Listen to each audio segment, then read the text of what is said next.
Welcome to our channel. Today we how to install Monday.com forms into Sales Pipeline Board step by step clearly.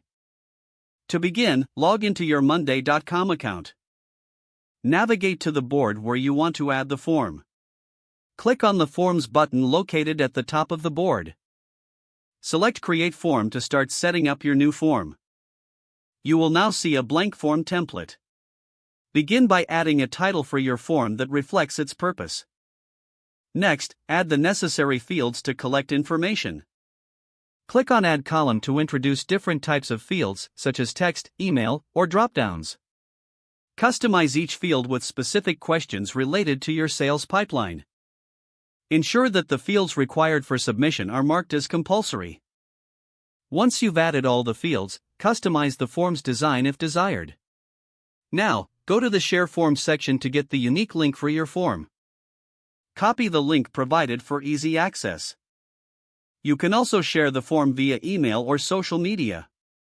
After sharing, go back to your sales pipeline board.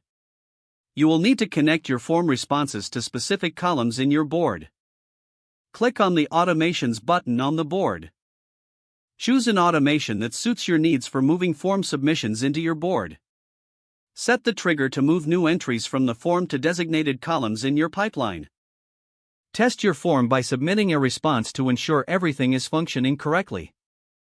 Monitor the responses in your sales pipeline board to track incoming leads. You are now fully set up to collect sales inquiries using Monday.com forms. If the page does not load, refresh the browser or try again in a private or incognito window. Make sure you are using the correct email address, then retype it carefully to avoid small typos. If your password is not accepted, use the reset option and create a new strong password you can remember. Check your spam folder for verification or security emails, then complete any requested confirmation steps. Enable two-factor authentication if available to improve account security and reduce unauthorized access risk. After signing in, review your profile details so your contact information and settings are accurate and current.